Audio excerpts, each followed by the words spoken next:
সব কিছু তিনি মনে করেন সবাই যেন তার চাকর বাকর। এগুলো আগেও সে বলেছে, ভবিষ্যতে বলবে। ইরানও বলছেন। অর্থাৎ তিনি কখনো ইসরায়েলের পক্ষে কথা বলছেন, কখনো বিপক্ষে কথা বলতেছেন, কখনো বলতেছেন ইসরায়েল খুব বেয়াদবি করতেছে। আবার এদিকে সুপ্রিয় দর্শক, যুদ্ধ নিয়ে কথা হবেই। বিশেষত ইরান এবং যুক্তরাষ্ট্রের ইসরায়েল। এই যে একটা যুদ্ধ চলছে, এই যুদ্ধের কোথায় শেষ হবে কেউ বলতে পারছে না। প্রতি মুহূর্তে আশা নিরাশার মধ্যে আমরা আছি কিন্তু। এরই মধ্যে হোয়াইট হাউসে গুরুত্বপূর্ণ বৈঠকে মার্কিন সামরিক যে ৩ বাহিনী নিয়ে একটা কমিটি আছে।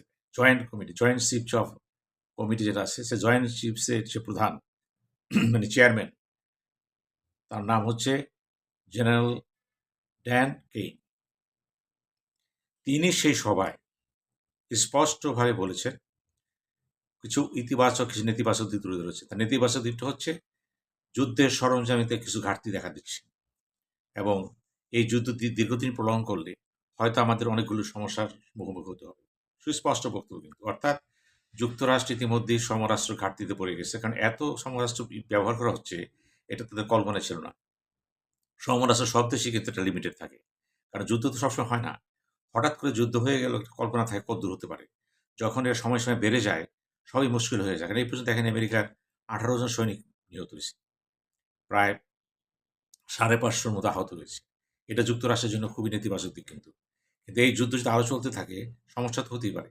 এদিকে ইরানও কিন্তু যুদ্ধ থামানোর বলছে যে, "নো, আমি যুদ্ধ বিরতিতে বিশ্বাস করি না। যদি যুক্তরাষ্ট্র নিজের থেকে বাস্তব প্রস্তাব এগিয়ে আসে।" এদিকে ট্রাম্প বলছেন, "আলোচনা চলছে এবং যেকোনো মুহূর্তে হয়তো একটা সমঝোতা হয়ে যাবে। আর যদি আলোচনা ব্যর্থ হয়, তাহলে আমি চরম পদক্ষেপ নেব।" পক্ষান্তরে ইরান বলছে যে, মধ্যস্থতাকারীদের মধ্যে কোনো আলোচনা আগে হয়েছিল, কিন্তু এখন আলোচনা বন্ধ। বিপরীত বক্তব্য দেখেন। ট্রাম্প বলছে আলোচনা চলছে, ইরান বলছে চলছে না। যুক্তরাষ্ট্রতে বলা হচ্ছে সমরাষ্ট্রে ঘাটতি দেখা দিচ্ছে। ইরান বলছে আমাদের কোনো ঘাটতি নেই। আমরা এখনো অনেক কিছু বাইরেই করিনি। অর্থাৎ একটা অদ্ভুত ঘটনা কিন্তু। এই অবস্থার ভিতর দিয়ে ট্রাম্প কিন্তু কখনো সিএনএন এর সাথে, কখনো রয়টার্স এর সাথে, কখনো আপনার ওয়াল স্ট্রিট জার্নালের সাথে কথা বলে যাচ্ছেন এবং তার সব কথার মূল কথা হচ্ছে আমরা জিতব। এটা কিন্তু ট্রাম্পের একটা একতরফা মন্তব্য। আপনি কিভাবে জিতবেন? নিশানাটা কি? এই আলোচনা ৬০ দিনের সময় দেওয়া হয়েছিল। একটা এমওইউ করা হয়েছিল। কিন্তু সে আলোচনা কিন্তু আগাতে পারছে না। একবার ট্রাম্প বলছেন, "আলোচনা চলবে।" আবার বলতেছেন, "আলোচনা চলতে পারে না।" আবার বলতেছেন, "আমি ইরানকে খেয়ে ফেলবো।" আবার বলতেছেন, "হরমুজ দখল করে নিয়ে যাবো।" আবার যা বলছে তাই বলতেছেন। "নেতানিয়াহু তো আমার বাইরে যেতে পারবে না। আমি তার বস।" আবার কখনো বলতেছেন, নেতানিয়াহু নিজেও বলতেছে, "আমরা আমেরিকার উপর নির্ভরশীল নই। আমাদের আরো বন্ধু-বান্ধব আছে।" ভারতের কথা বলছেন। আমাদের পাশে আছে তো। এবং আমাদের অস্ত্র ভান্ডার এত হালকা না। ওদিকে দেখা যাচ্ছে আমেরিকার ভিতরে যারা ইহুদি কমিউনিটি আছে, যারা প্রভাবশালী ব্যক্তি, তারাও কিন্তু চাপ দিচ্ছেন। তারাও ট্রাম্পের উপর চাপ দিচ্ছেন। এখন ট্রাম্প কিন্তু বহুমুখী সমস্যায় পড়ে গেছে। এই যুদ্ধে কি জিতবে কি হারবে সে বড় কথা। বড় কথা হলো আমেরিকার 76% লোক মনে করে, জনগণ মনে করতেছে এই যুদ্ধটা ট্রাম্প যত সহজ মনে করেছিল ততটা সহজ নয়। আবার এই যুদ্ধের পক্ষে আমেরিকান যারা আছেন, তারাও কিন্তু আস্তে, আস্তে হতাশ হয়ে যাচ্ছেন। আবার যে সমস্ত সিনেটররা, রাজনীতিবিদরা বিপক্ষে আছেন, তারা একই কথা বলতেছেন, ট্রাম্প সবকিছুতে অতি বাড়াবাড়ি করতেছে। এখন শেষ পর্যন্ত কি হতে পারে? এই যে এদের জয়েন্ট চিফ অফ স্টাফ, খেয়াল করবেন, চিফস অফ স্টাফের জয়েন্ট যে জেনারেল যে চেয়ারম্যান তিনি বলেছেন, এটা হালকার কথা না। এটা তো মারাত্মক কথা। তার ভান্ডারে কি আছে, কতটুকু আছে আমরা জানি না। এবং তার এতগুলি command, eastern command, central command, এই কমান্ড, সেই কমান্ড, সবগুলি কমান্ড যদি আপনি তত্ত্বর করেন, তো কি হবে? এখন আমেরিকার সামনে মূল বক্তব্য হচ্ছে সামনের নির্বাচন। এই নভেম্বরের নির্বাচনে যদি কোনো কারণে ট্রাম্প রিপাবলিকান পার্টি ভরাডুবি হয়, তাহলে ট্রাম্পের কিন্তু হাত বাঁধা পড়ে গেল। উনি কিন্তু সিনেটে আর কথা বলতে পারবেন না। সিনেট যদি কোনো কারণে যদি ডেমোক্রেট হাতে চলে যায়, তাহলে যেকোনো বিল কিন্তু আটকে দেবে। এটা একটা সমস্যা কিন্তু। আবার ট্রাম্প নিজেই বলতেছেন আগামী পরের ২৭-২৮ সালে যদি কি হয়, সামরিক বাজেটটা কি করতে হচ্ছে?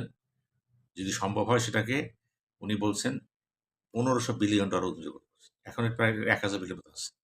অর্থাৎ তার মাথার মধ্যে একমাত্র যুদ্ধ জিতা, ব্যবসায়িক মনোভাব সবকিছু একটা বিব্রত অবস্থা হয়ে গেছে। আমেরিকান প্রাক্তন যারা প্রেসিডেন্ট তারা কেউ কিন্তু তারা সন্তুষ্ট না। তারা সবাই কিন্তু শঙ্কা করছে যে এই যুদ্ধটা কিন্তু একটা অনাকাঙ্ক্ষিত যুদ্ধ। ইউরোপিয়ান ইউনিয়ন বলছে অনাকাঙ্ক্ষিত যুদ্ধ। যুদ্ধ তিনি ছলে বলে কৌশলে এই যে ন্যাটো সম্মেলন হয়ে গেল, তিনি জোরপূর্বক তাদের দাবি আদায় করার চেষ্টা করতেছেন। কিন্তু এগুলো করতে লাভ হবে না। কারণ এগুলি সম্পূর্ণ যাচ্ছে মানবতা বিরোধী এবং এগুলো আল্টিমেটলি কি করবে? যুক্তরাষ্ট্রকে আরো দুর্বল করে তুলবে। অনেকে ভবিষ্যৎবাণী করছেন কিন্তু এই যুদ্ধটা হচ্ছে এমন একটা যুদ্ধ যেখানে আমেরিকা, রাশিয়া এবং চীন প্রোগ্রামতে চাচ্ছে যে আমেরিকা যুদ্ধ চালায় যাক, আস্তে আস্তে সে দুর্বল হয়ে যাক। তারাও বুঝতে চাচ্ছে আমেরিকার কাছে কি ধরনের অস্ত্র সরঞ্জাম আছে। আকাশ প্রতিরক্ষা যে সরঞ্জামের কথা বলা হচ্ছে, এটাও কিন্তু ঘাটতি দেখা দিচ্ছে। আমরা এখন দেখতেছি চীন এমন সমস্ত জিনিস আবিষ্কার করতেছে আকাশ প্রতিরক্ষার ক্ষেত্রে, যেগুলো নাকি চিন্তার ব্যাপার আছে। আগামী বিশ্ব কে নিয়ন্ত্রণ করবে? আকাশ প্রতিরক্ষা যে নিয়ন্ত্রণ করবে, সেই নিয়ন্ত্রণ করবে।